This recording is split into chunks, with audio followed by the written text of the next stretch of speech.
축복합니다. 오늘 예수님은 바리새인의 식사 초대를 받아서 가시게 됩니다. 오늘 이 내용이 특별히 어려운 건 없죠. 초대받아서 가셔서 손을 안 쓰셨어요. 그래서 책망을 오히려 이제 좀 비난을 받으시고, 그 비난받은 거에 대한 이제 예수님의 책망이 시작됩니다. 이 내용의 주 내용은 바리새인과 율법교사들, 특별히 종교 지도자들에 대한 외식이에요. 외식. 여러분, 외식은 뭐죠? 그 안에 하나님이 아닌 내가 들어가 있는 그게 외식입니다. 그러니까 여러분들이 우리가 예수님을 믿고 하나님을 믿는다고 하지만 그 중심에 내가 있으면 그것이 아무리 사람들 보기에 훌륭한 신앙생활 같이 보여도 그건 외식합니다. 외식이 바깥에 나서 짜장면 사서 먹는 게 외식이 아닙니다.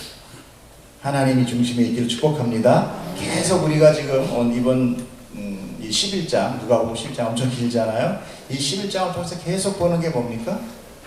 그 중심에 예수 그리스도, 예수 그리스도. 기도도 예수 그리스도. 그 양식 대신 예수 그리스도.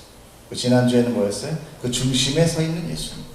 오늘도 오늘 말씀 가운데 무엇이 있는지 또 우리 공부하도록 하겠습니다. 오늘 보면은 점심 잡수시기를 청한다고 되어 있어요.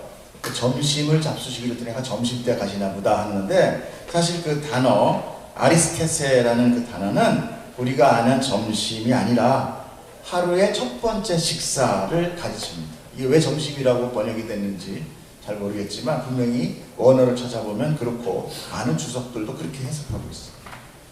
요즘 우리는 세 끼를 먹죠. 사실 우리나라가 세 끼 먹기 시작한 것은 그리 오래된 일은 아닙니다. 어르신들이 말하는요, 뭐라 그래요? 대한민국이, 이 조선이 정말 단군이래 이렇게 잘 살아본 적이 없다. 이렇게 잘 살아본 적이 없다. 그런데 어떻습니까? 우리의 삶은 더 곤혹스럽고, 우리는 더 불평스럽고, 우리의 젊은이들은, 우리의 그 정신 상태는 예전보다 더 성숙하지 못해요. 왜 그럴까요? 우리가 진정 원하는 그런 물질적인 발전이 인간의 정말 진정한 유토피아, 천국 되지 못한다는 것을 증명하고 있는 것입니다. 여러분, 물질에 너무 그렇게 어떤 그런 물질적인 부흥에 너무 여러분의 목숨 걸지 마십시오. 육체적으로 몸집이 커지고 강해진 것 같지만 성숙하지 못한 모습, 이것이 바로 지금 오늘날의 모습이죠. 과거의 사람들은요, 하루 한 끼 먹었다고 합니다. 그러다가 이제 풍년이 들면 그제야 이제 아침이나 이렇게 좀 새참을 먹기도 했는데, 특별히 이제 모내기 처냐 이럴 때는 이제 새참을 먹었죠. 오늘 본문의 시대 배경을 볼 때도 이 바리새인들은 주로 유대인의 어떤 계층이었냐면 부유한 계층이었습니다. 종교 지도자들이죠. 상류층이요. 그리고 유대인들은 보통 하루에 2끼의 식사를 했습니다. 아침에 가볍게 첫 번째 식사를 먹고, 그리고 저녁이 이제 주된 식사인데, 이스라엘 보면은 저녁에 어마어마한 만찬을 먹습니다. 그러니까 오늘 내용을 잘 보면은, 오늘 바리새인은 예수님을 주 메인 메뉴인, 메인 그 식단인 저녁 식사가 아니라 언제 했다고요? 가벼운 아침 식사에 초대했다라는 것을 알게 되는 거죠. 그러면 이 초대가 정말 그 사람 마음 가운데서 나오는 걸까요? 어때요? 예수님을 정말 사랑해서 예수님 정말 초대하고 싶으면 언제 초대해야 돼요? 저녁이죠. 여러분, 누가 아침에 손님을 초대하는 사람이 있어요? 우리도 뭐 아침에 손님합니까? 아침 식사로 오세요 그래요? 뭐 동네 마실 갔다가 아직 안 한 사람이 모를까? 그러므로 예수님은 이미 그 바리새인의 마음을 이미 다 알고 계시는 거죠. 그러므로 인해서 예수님께서는 어쩌면 의도적으로 분명히 의도적으로 손 씻는 관습을 무시하셨던 거예요. 사실 이 손 씻는 규례는 하나님이 주신 율법이 아니에요. 율법에는 정결법이라는 게 있어서 이 정하고 부정한 것들을 구분해 주셨습니다. 그 중에 이제 이 건강이나 청결을 위한 것도 있었지만 사실 이 정결법을 포함한 율법 전체는 그 어떤 법을 이렇게 세밀하게 정해서 그거 너 지켜, 너 이거 안 지키면 큰일 나, 막 이렇게 지키기 위한 훈련이라기보다는 하나님, 그들은 이제 애굽 땅에서 400년 동안 자기들을 위해 살았거든요. 그러니까 데리고 나와서 광야에서 무슨 훈련이 필요했어요? 하나님을 순종하는, 하나님 순종하는, 하나님 말 잘 듣는 그런 훈련이 필요했던 겁니다.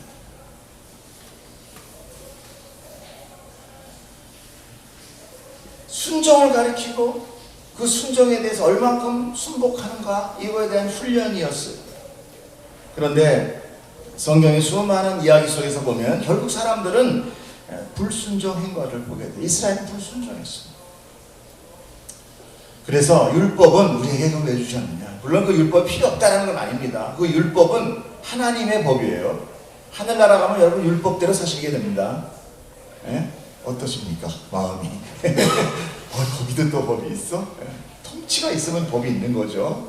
근데 그 법이 어때요? 우리 안에 기쁨이 된다는 거예요. 하나님이 원하는 거와 내가 원하는 게 똑같다는 거예요.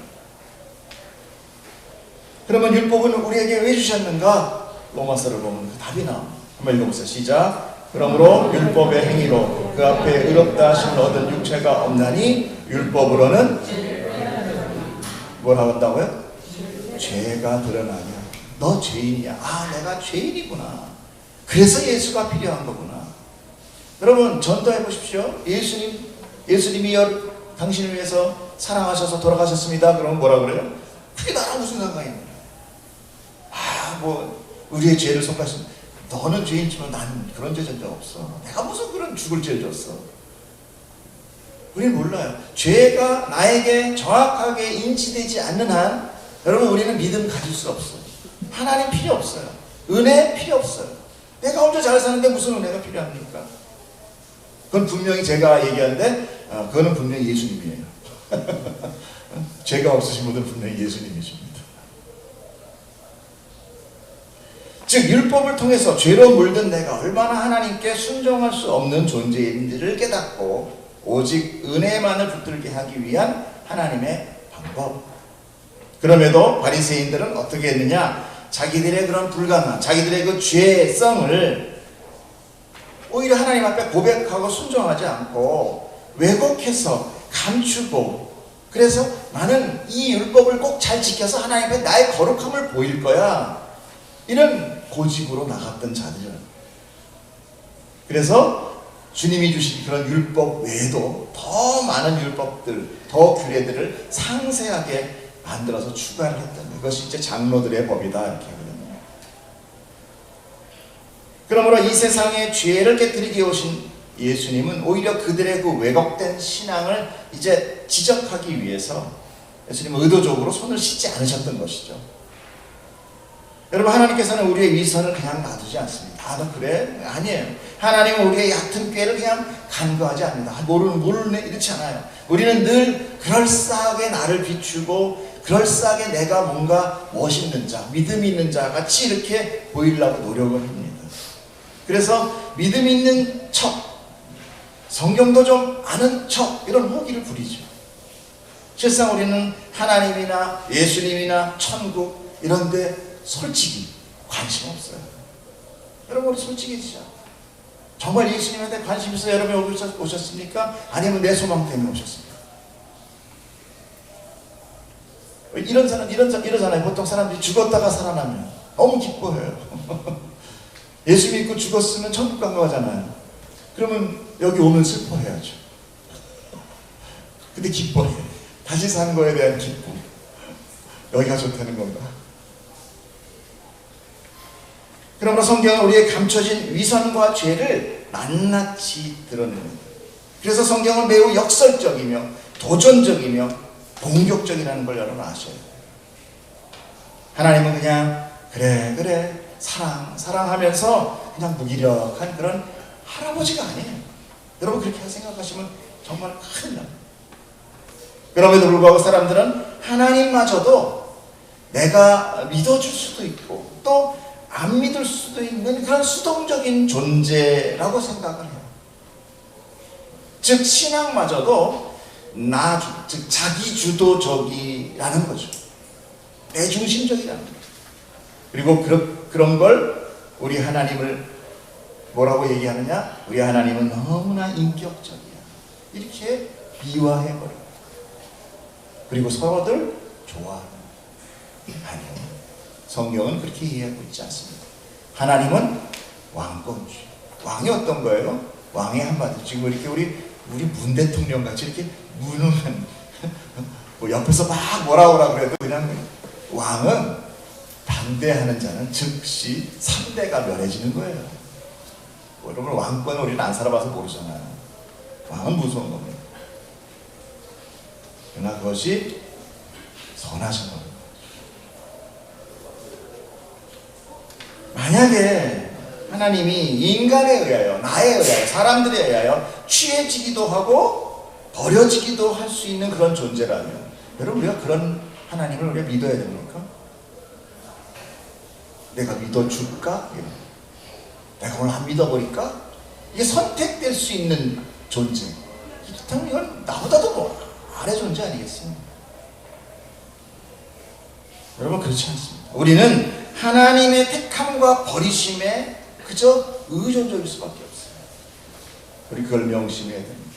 그렇기 때문에 여러분이 여기에 와 있는 것도 비록 여러분 각자의 소원을 가지고 오신 것 같지만 아니요. 여러분의 의지가 아니라 하나님의 택함이라는 것을 여러분 믿으시길 축복합니다. 그렇기 때문에 여기에 와 있는 여러분이나 저 바깥에서 예배를 싫다고 하고 하나님을 대적하는 저 사람들이나 다 자기 의지가 아니에요. 버림받은 자와 택함받은 자예요.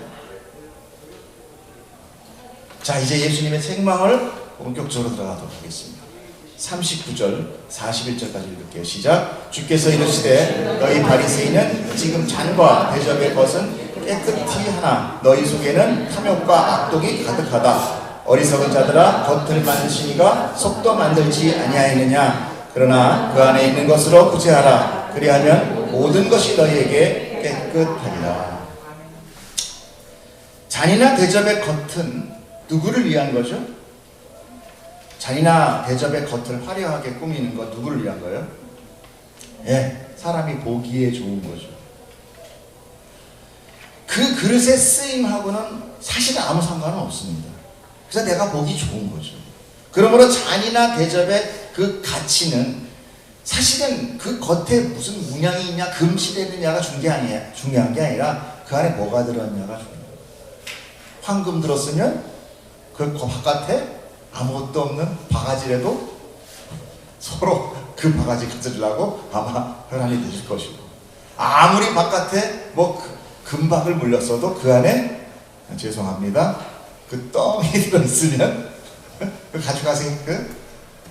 몰라, 가져가서 또 씻혀서 안에는 버렸었어.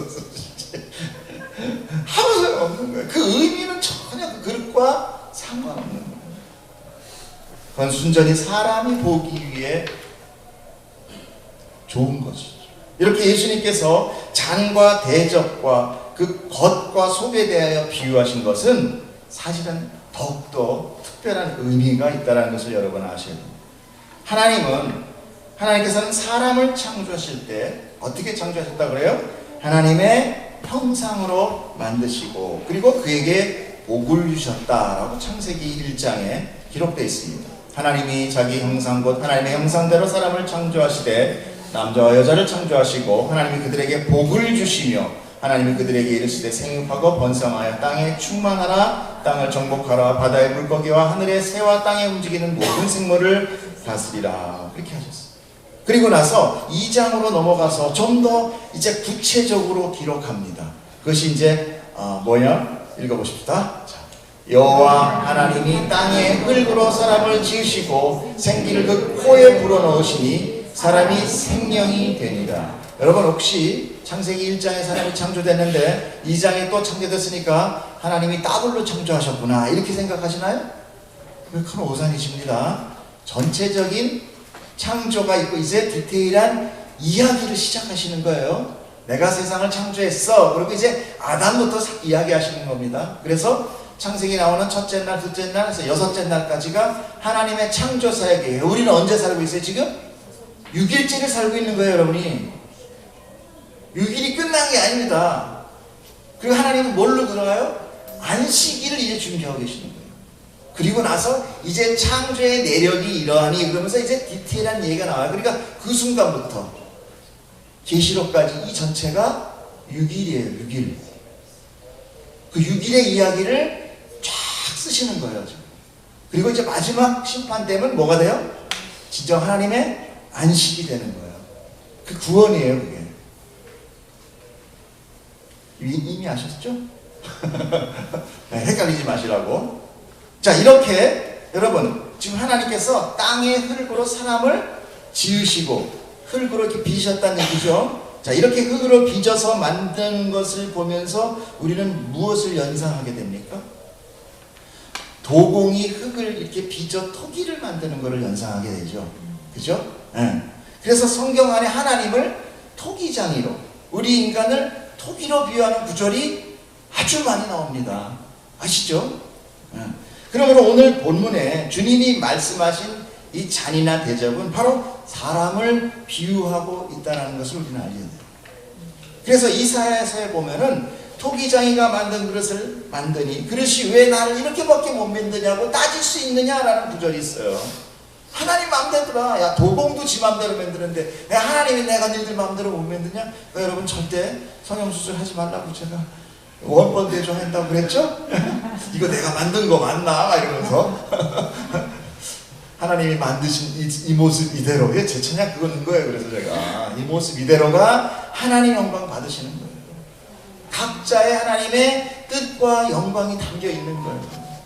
제가 눈 쬐으니까 나도 쬐, 앞팀 뒷팀마다 나중에 한눈 되면 어떡하실라고? 큰일 나요. 성경에 형상이란 영어로 뭐라고 하냐면 이미지라고 나와 있어요. 이미지는 모습, 모양 이런 뜻이에요. 근데 이거를 좀 더 신학적으로 풀었을 때 이것을 틀이라고도 번역하고 있어요. 틀이란 그것을 딴 원래 원본이 있다는 거죠. 그렇죠? 그 틀은 그 원래의 것과 연합되어 사용될 때 이제 뭔가가 이루어지기 위해서 그 틀을 만듭니다. 예를 들어서 장갑이 있어요. 그렇죠? 장갑은 누구의 형상으로 만들었어요? 사람의 손의 형상으로 만들었어요. 그래서 손을 닮아서 손이 이렇게 쑥 들어갈 수 있게 만드는 거예요. 그래서 장갑에 그 장갑을 만드는 건 주인의 손이 딱 들어가야 비로소 장갑으로서의 가치가 살아나죠. 그렇죠? 네. 그렇잖아요. 장갑이 아무리 두 짝 새 거가 있어도 내 손이 들어가야 그게 움직이잖아요. 이제 그때부터 장갑 하나만 있으면 한 짝 떨어져 있으면 주소 안 주세요. 안 주세요. 가죽 장갑도 안 주서 두 짝이 있어야 되고 거기 사람 손에 들어갈 때 그때 정말 진정한 가치가 됩니다. 그러므로 이 사람이라는 형상은 바로 하나님의 형상으로 만들었기 때문에 그 안에 누가 들어가야 돼요? 하나님이 들어올 때 비로소 사람으로서의 가치가 발휘되는 거예요. 이게 굉장히 중요한 겁니다. 그래서 창세기 1장에 너희가 복을 주겠다 그러잖아요. 그 복, 바라크라는 것은 2장에 구체적으로 이제 나오는 이야기가 뭐예요? 생기라는 것을 하죠. 생기란 히브리 원어로 네사마라는 뜻인데 이것이 호흡이라고 번역되어 있거든요. 근데 이것은 성령이라는 그 르와그와 동일한 의미로 사용하고 있습니다. 자, 그럼 뭐가 돼요? 하나님께서 성령을 주니 그가 생명이 되었더라. 그 틀 안에 하나님의 성령은 하나님이에요? 아니면은 그냥 떠돌아다니는 혼이에요? 우리 분명히 삼위일체를 하나님을 믿으시죠? 뭐예요? 성자, 성부, 성령. 그러면 그 하나님의 틀 안에 성령 하나님이 들어왔다는 것은 하나님이 들어온 거랑 마찬가지잖아요. 그때 비로소 뭐가 돼요? 생명이 되니라. 살아있는 자가 되더라. 그럼 하나님이 빠져나가면, 장갑이 빠져나가면, 이 장갑이 뭐예요? 장갑이 살아있는 건 아니지만 내 손이 들어있으면 마치 살아있는 것 같잖아, 움직이고. 근데 손이 빠져나가서 띡 던져지면 죽은 거잖아. 그게 지금 우리가 이 죄로 인하여 하나님이 빠져나간 우리는 뭐냐? 죽음 말이죠. 좀 더 이렇게 좀 역설적으로 얘기하려는데 이 단어가 생각이 안 나네. 죽음과 여러분 다 죽은 거예요 우리는 지금. 그런데 누구 때문에 살아요? 성령이 들어 사는 거예요. 이게 바로 거듭남이에요 여러분. 위로부터 난 자. 어머니 뱃속에서 났지만 사실 그건 뭐야? 그건 시체야. 하나님한테 영원을 사는 하나님한테 100년은 있는 거다 없는 거다? 어? 없는 거다 그랬잖아요. 우리한테 하루살이의 목숨이 정말 가치 있어요? 없어요. 그럼 영원을 사는 하나님이 야 너희들 살아 120년 살아라 했다고 해서 야 120년 장수하는구나 그래 이모와 이거 이러냐고요? 아니란 말이에요. 하나님이 보시기에 우리는 죽은 거예요. 그래서 우리에게 구원과 그렇게 생명한 거예요. 그런데 사람들은 뭐 내가 살아있는데 뭐 생명이야 그냥 내 소원 좀 들어줘. 물질 풍부하게 무병장수하게 자식 잘되게 사업 잘되게 이런 거로만 죽은 자리니까요. 죄인과 죽은 자에 대한 분명한 여러분의 의식이 없으면 이 성경 전체는 절대 우리한테 들어오지 않습니다. 구원 필요 없어요. 천국 더 필요 없어요. 예수 걔 왜 필요해 나한테? 그 사람 걔라고 그랬나? 죄송합니다. 그 사람 그분이 왜 필요해요? 돌아가셨대. 아 왜 그랬대? 누가 돌아가서 달라고 그랬나? 이렇게 나옵니다. 그러니까 성경은 지금 우리에게 계속 아니야 너는 지금 죽어있어. 죽어있는 사람에게 제일 급한 거 뭐니? 생명이지 않니?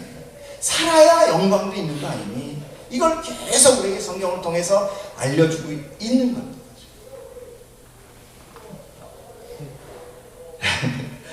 뱀이 어떻게 여러분 아담을 유혹했어요? 창세기 볼까요?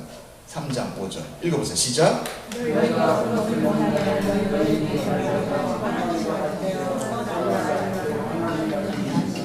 예, 하나님같이 된다는 거예요. 장갑에게 야 왜 네가 주인 손에 의지해? 네가 주인데 이런 거예요. 똑같이 얘기하면 즉 하나님의 성상 안에 하나님이 들어가 통치를 받아야 함에도 불구하고 자기가 들어가 하나님이 되어 주인 노릇을 한 것이죠.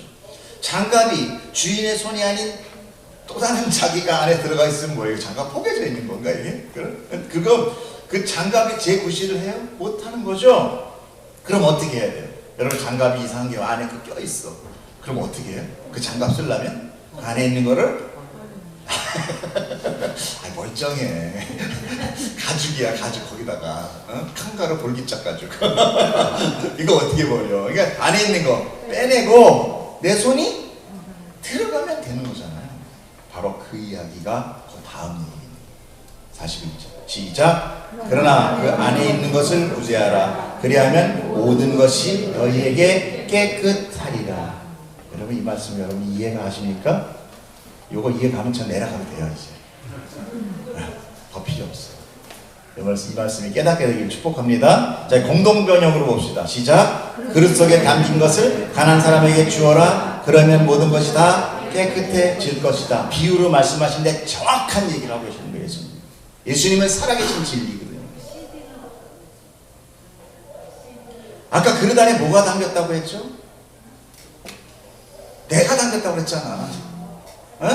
근데 대접의 겉은 막 깨끗하게 했대. 근데 그 속 안에 뭐가 있냐? 탐욕과 악독이 가득하다 그러셨잖아요. 그죠? 자 그러면 그릇 속에 담긴 그 탐욕과 악독은 무엇인가 봅시다. 마태복음을 시작. 입에서 나오는 것들은 마음에서 나오나니 이것이야말로 사람을 더럽게 하느니라. 마음에서 나오는 것은 악한 생각과 살인과 간음과 음란과 도둑질과 거짓 증언과 비방이니 이런 것들이 사람을 더럽게 하는 것이요 씻지 않은 손으로 먹은 것은 사람을 더럽게 하지 못하느니라. 아멘. 자 성경에 분명하게 나와 있어요 안 나왔어요? 사람 속에는 뭐가 있어요? 악독과 더러움밖에 없다. 사람 안에 탐욕과 악독이 있다는 것입니다. 그 가득한 탐욕과 악독이 뭐겠어요? 여러분 뭐라고 생각합니까? 아, 난 죄진 적 없는데, 난 미워한, 난 그렇게 악독하지 않은데. 여러분 세상으로부터 나를 위하여, 나의 쾌락을 위하여 모으는 모든 것, 그 다 악독이에요. 하나님 도시. 아, 그렇잖아요. 아까 이분이 장갑 속에 있으면 장갑 버리래잖아. 막 기분 나빠. 왜 내 손에 들어갔는데 뭐가 이상한 게 들어가 있어? 이 뭐예요? 나쁜 거잖아. 하나님 보시기에 하나님 형상으로 만드는 이 사람이 다른 게 들어가 있네? 이건 뭐야? 더러운 거예요. 악한 거예요, 그건. 왜? 하나님은 선이시니까. 그 나머지는 악이죠. 바로 자기를 위하여 쌓아놓은 모든 것들, 사람의 몸은 다 그렇습니다. 그러니 그걸 가난한 자에게 나눠주라는 것은 결국 자기 안의 것을 다 어떻게 비워내라는 거예요. 그걸 베어내면 어떻게 돼요? 텅 비게 되잖아요. 그러므로 성경에서 말씀하시는 그 비움, 세상적으로서는 뭘로 나타나느냐? 그것이 자선이라든지 구제로 나타나지만 그 핵심은 뭐예요? 나를 비우는 거예요. 아, 그거 정말 내 건데, 저게 나의 기쁨인데, 그걸 버려. 그것을 내려놓은 또는 자기 부인이라는 신앙의 교리 안에 그것이 포함되는 거죠. 여러분, 우리가 얼마나 많은 것들을 채우고 삽니다. 한가득 옷을 사도 늘 입을 옷이 없어. 그래, 안 그래요? 여자분들 늘 입을 옷이 없어. 또 사야 돼. 그리고 또 입을 옷이 없네. 나를 위하여 계속 쌓는 것. 물질적인 거 외에 그 보이는 물질, 만져지는 물질 말고 나를 위해 계속 그렇게 나를 채운다는 거예요. 그러나 채워줘요, 안 채워줘요? 안 채워주는 거죠. 왜? 나는 원래 뭘로 가득해야 되니까. 그 우주보다 큰 하나님이 담겨야 채워지는 존재 아닙니까? 그러니까 장갑 손 하나 들어가면 꽉 차는 그게 아니라 우주가 발등상인 하나님, 그 하나님이 나에게 채워줘야 내가 만족, 평안, 샬롬 이게 나타나는데 계속 내가 뭘 해서 집어넣으니 그게 더 갈증나는 거죠.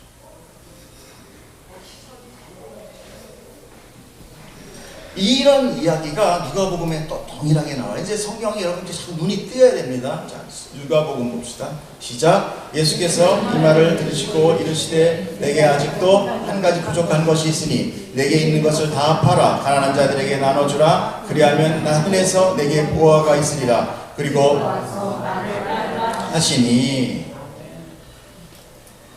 여러분 이 본문은요 어떤 관리라고도 하고, 그래서 또 뒤에 할 거야. 그 사람이 큰 부자이므로 말씀을 듣고 심히 근심하더라. 예수께서 그를 보시고 이르시되 재물이 있는 자는 하나님 나라에 들어가기가 얼마나 어려운지 낙타가 바늘기로 들어가는 것이 부자가 하나님의 나라에 들어가는 것보다 쉬우니라 하니라. 자, 이것이 이제 어떤 관리라고도 하고요. 또는 다른 복음서에서는 그 재물이 많은 청년이라고 얘기합니다. 그 사람이 와서 예수님한테 무엇을 해야 영생을 얻을 수 있습니까? 라고 질문을 해요. 그때 주님이 10계명을 말씀해요. 그런데 그 사람이 그 자신이 계명을 다 지켰다라고 답합니다. 그때 주님께서 답하기를 내게 한 가지 더 부족한 것이 있는데 내 소유를 다 팔아서 가난한 자에게 나눠주라. 즉 오늘 말씀같이 구제하라 라고 하신 것이에요. 그러므로 이 청년이나 바리새인은 율법마저도 아까 자기 율법 다 지켰다고 했잖아요. 율법마저도 누구를 위해서 했어요? 나를 위해서 지키고 영생도 자기가 뭘 해야 얻느냐고 이렇게 얘기를 하는 거예요. 나의 영생이라는 거죠. 여러분 사람들마다 전부 다 자기 천국이 있는 거 아십니까? 다 자기 천국이 있어요. 네? 자기가 원하는 천국이 있다는 말이에요. 그러니까 하나님의 천국을 들어가면 불평투성이야. 불만투성이야. 왜 이건 이래? 저걸 왜 저래? 이 천국이라면서 이게 뭐 이따위의 천국이야. 바로 튀어나와요. 바로 튀어나와. 그러니까 지옥은 하나님이 보내지 않아도 지가 알아서 가. 거기가 더 좋거든. 천국은 하나님의 주권이 있는 것이에요. 그래서 내가 하나님으로 화되지 않은 한 그 천국은 영원한 지옥이 됩니다. 무슨 말인지 이해 가시죠? 아무리 좋은 집에 살아도 뭐 부부가 서로 안 맞으면 어때요? 거기가 지옥이잖아요. 똑같은 거예요. 그렇기 때문에 이 청년이 부자다, 그가 부자였다, 재물이 많다, 그거는 돈이 많은 재물도 되지만 그렇게 뭘 지킨 게 많아서 자기를 높였다라는 거예요. 자기가 가진 게 너무 많아. 학벌도 쉽게 얘기해서 우리나라 학벌, 권세, 뭐 인맥, 뭐 하여튼 엄청 많은 거예요. 이게 부자예요. 부자. 그러니까 부자란 자기를 위해서 돈이든 종교 행위든 무엇이든 열심을 많이 해서 노력해서 얻어내서 자기 것으로 만들어서 많이 가지고 있는 이게 부자예요. 그래서 부자는 꼭 물질이 많은 것만이 아니라 자기를 위해 꼭 붙들고 있는 것이 많은 자가 부자라는 것이에요. 그래서 정말 물질적인 부자인 부자도 있지만 가난한 부자도 있다는 거예요. 가난한데 부자야 막. 뭘 이렇게 많이 쥐고 있어. 그런 사람들 있잖아요. 예전에 고학력 미취업자 그런 사람들 있잖아요. 서울대 나온 사람들 중에서 많은 실업자들이 많대요. 내가 이런 거 할 수 있겠어. 이런 거. 교만하다는 거죠. 그러나 정녕 하나님 중심적으로 산 자는 하나님께서 너 오늘 네가 모은 것을 다 나눠주고 나를 따르라 할 때 뭐라고 얘기해요? 아멘. 왜? 그 내가 안에 있는 거 다 아무것도 아니거든요. 사도 바울이 뭐라 그래요? 그거 나 다 배설물 생각했다. 내 학력, 내 배움, 내 가문 그거 다 아무것도 아니야. 중요한 건 내 안에 하나님이 계십니다. 오늘 예수님이 하나님으로서 야 너 다 비워 내가 그 안에 들어갈 때 너가 참 내 제자 되는 거야. 그러니까 비우고 와 그러니까 뭐라 그래? 고민하면서 돌아갔다. 왜? 그가 재물이 많은 거야. 그 사람이 큰 부자이므로.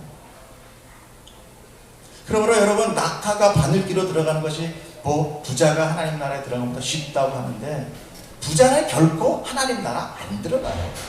왜 들어갑니까 거기를? 여기에 부자인데 여기에서 누릴 게 많은데 왜 저기를 가요? 알지도 못하는 동네를. 에? 결국 내가 안 간다는 거예요. 성경은 이렇게 이 안의 내용이 우리로 하여금 일괄적으로 계속 하나님 중심적을 우리에게 깨닫게 해주셔요. 여기서 자꾸만 다른 거 찾아내서 그것마저도 내 걸로 만드는 거. 여러분 이것이 바로 악함이에요. 죄예요. 여기서 보면은 이제 그 다음이고 흥분했어. 시간이 10분 남았어. 자 보십시다. 읽어주세요. 시작.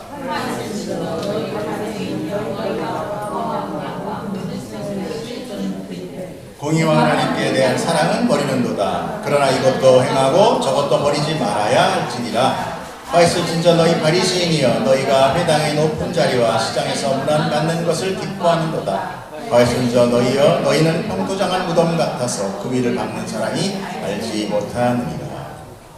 여러분 여기서 박하와 운양과 모든 채소의 11조라고 기록되어 있는데 원래 구약의 율법은 곡식, 포도주, 기름 같은 주요 농산물과 가축에 대한 11조를 규정하고 있어요. 레위기를 한번 보겠습니다. 자 그리고 땅의 10분의 1 곧 그 땅의 곡식이나 나무의 열매는 그 10분의 1을 여호와의 것이니 여호와의 성물이나. 신명기 너는 마땅히 내년 토지 소산의 11조를 드릴 것이며. 자 율법에서는 땅 위에 소출하는 모든 것을 개념하고 있어요. 그 11조에 대해서. 즉 무엇인지 땅에서 얻는 곡식 또 가축 중에서 10분의 1 택하면 되는 거죠. 그런데 오늘 본문에 보면은 따로 박하라든지 운양, 채소 이렇게 따로 규정해 놓고 있어요. 이게 바로 뭐냐면 바리새인들이 율법을 아까도 더 잘 지키겠다고 그 11조를 더 세분화한 거예요. 더 세분화해서 귀한 것들을 따로따로 따져가지고 이런 거를 드려라 이렇게 해놓은 거죠. 무조건 10분의 1 다 드린다고 되는 거 아니야. 이런 걸 드려야 돼. 그러면서 하다못해 뭘 했느냐. 하다못해 뗄감 있죠. 나는 뗄감 나무들. 그 나무들을 나무에 갖고 떼면 그 중에 10분의 1 다 나게 드려.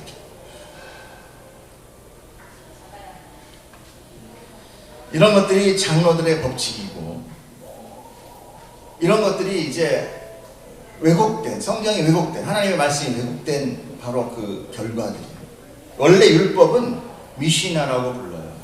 근데 그들이 이제 바벨론으로 포로를 잡혀가거든요.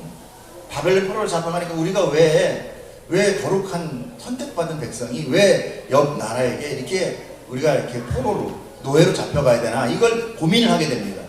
그때 이 사람들이 깨달은 게 뭐냐면 하나님의 말씀을 우리가 안 지켰구나. 그때부터 말씀을 잘 지키겠다고 그 율법뿐만 아니라 율법에 그걸 더 세분화해서 어떻게 안식일이면 일요일 날은 교식에서 주일날은 일요일 안식일이니까 쉬자. 근데 쉴 때 어떻게 쉬냐? 그냥 쉬냐? 누워 있느냐? 아니야. 3걸음 이상 걸어가면 안 돼. 침 뱉으면 안 돼. 손가락도 안 돼. 뭐 이런 걸 다 만들어 놓은 거예요. 수만 가지를. 이게 바로 뭐냐면 그게 바로 이제 탈무드라는. 그러니까 우리가 지금 알고 있는 그 유대인들의 탈무드, 이게 바로 미시나를 더 세분하게 만든 거죠.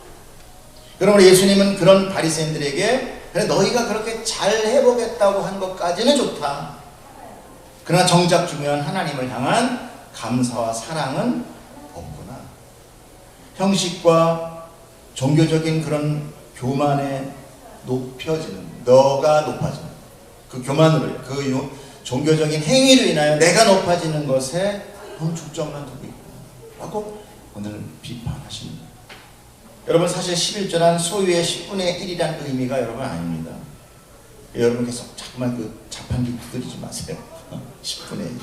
성경에서 이 10이란 하나님의 수, 완전함을 의미하는 겁니다. 즉 우리의 소유 전부, 아까 그랬잖아요. 우리는 누구에 의해서 살아있는 자? 하나님의 우리에게 담김으로 인하, 내가 아니라 하나님 거예요. 우리는. 그래서 10계명 그러면 10가지 계명이 아니라 하나님의 완전한 말씀, 이거예요. 율법의 완성을 말씀해 주시는 겁니다. 그러므로 11조는 모든 소출은 다 하나님의 것이라는 것을 인정하며 그 전부의 대표 하나를 드리는 거예요. 그게 10 중에 하나 이거예요. 그게 11조입니다.